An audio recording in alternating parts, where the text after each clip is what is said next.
Sensei Cisco here from Cincy Martial Arts. Today we'll be discussing kicks. We're going to throw them up, throw them out, bring them around, and deliver the strikes with our legs. Now, every kick is going to come into two fundamental pieces. We're going to have a chamber, followed by an extension. Then typically, followed by, again, the return of the chamber, or retraction. So you could say three parts, but I like to consider it two simply because the return is the same as the start. We're coming back to a singular position. This will maintain balance, control, and helps us develop athletically the power and strength of the legs for training. This is all done with Shorin-ryu in mind. This is the Shorin-ryu presentation. So if you are from another system style, whether it be Kung Fu, Taekwondo, Tai Chi, or whatever it may be, the details of your kicks may differ slightly, but for students of Cincy Martial Arts, this is what your instructors will be looking for. So, let's go and take a look at our four basics: front kick, axe kick, side kick, and round kick. Now, in order: front kick, axe kick, side kick, and round kick are all delivered in one direction.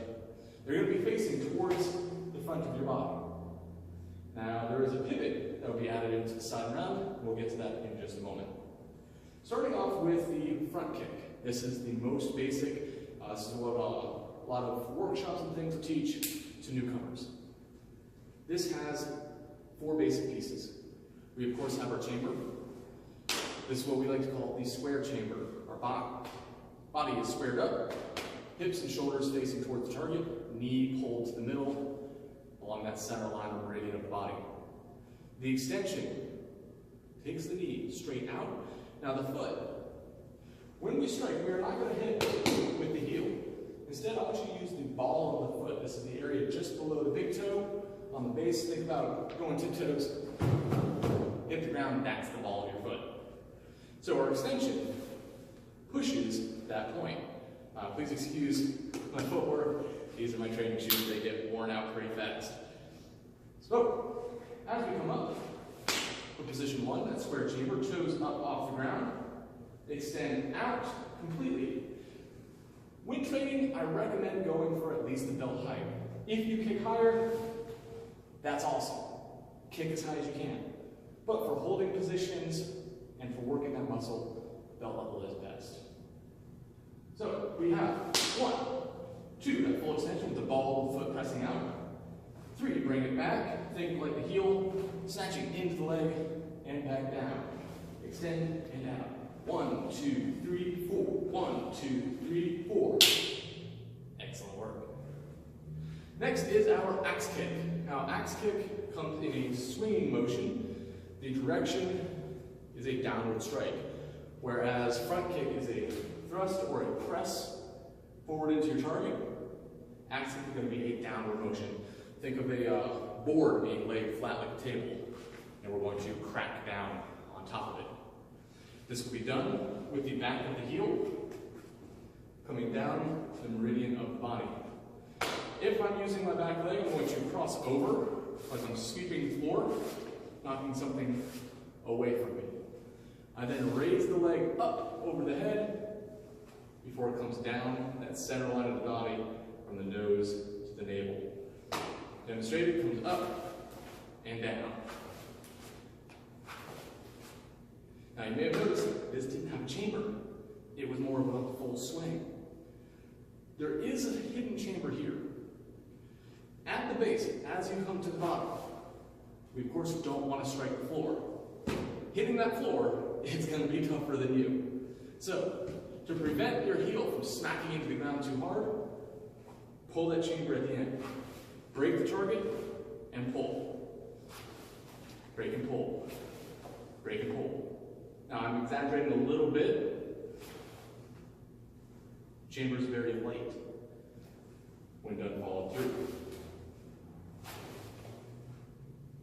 For our axe kick, cross the body and down the middle.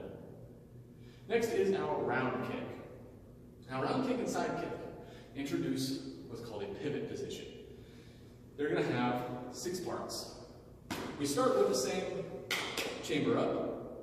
We then take the bottom foot On the ball of your foot, you're going to spin, pirouetting, much like a ballerina. Turning on that toe and spin. But not a full 360, going about 45, or a 90-degree angle, I should say. Taking our chest in the forward position and turning it out. Now the foot, you'll see, has my toes pointed back behind me. If I started facing forward, I'm going to spin just at that backward angle. We want the toes behind us to help support the body. Think of it like leaning forward, our toes hug the ground. Same thing happens if we lean back. If I don't have toes there, I don't have support there. So the pivot gives me that support.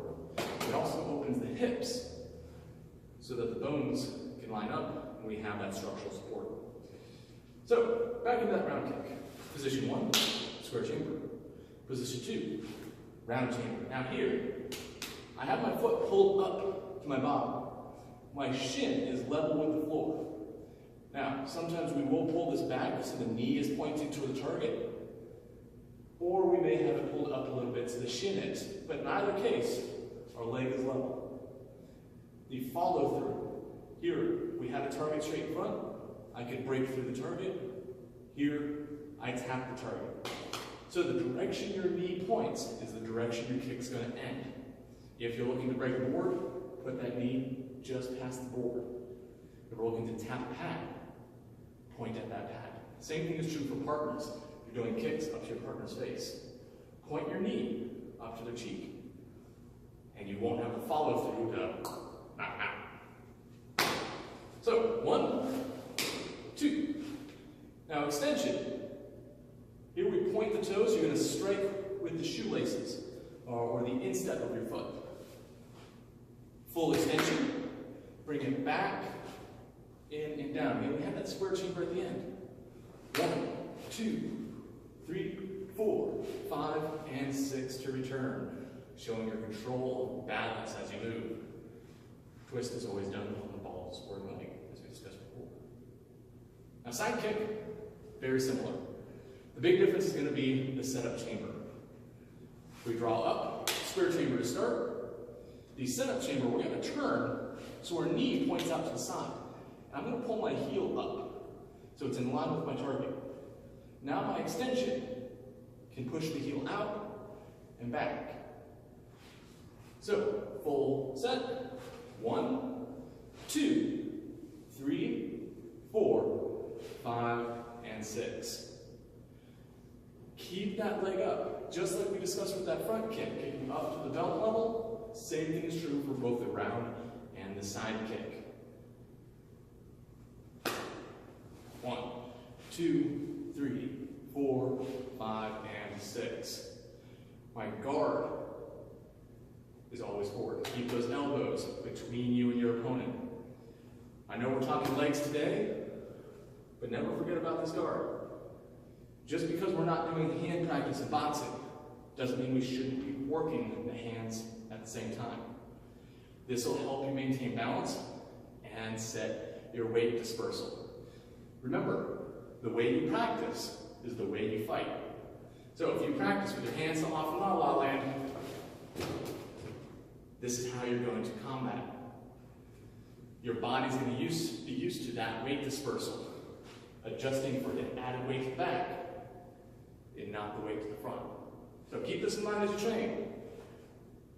Everything's important. But I hope this introduction to your fundamental kicks has been helpful. And we've discussed our front kick, 1, 2, 3, 4. Our axe kick, sweep around and chamber.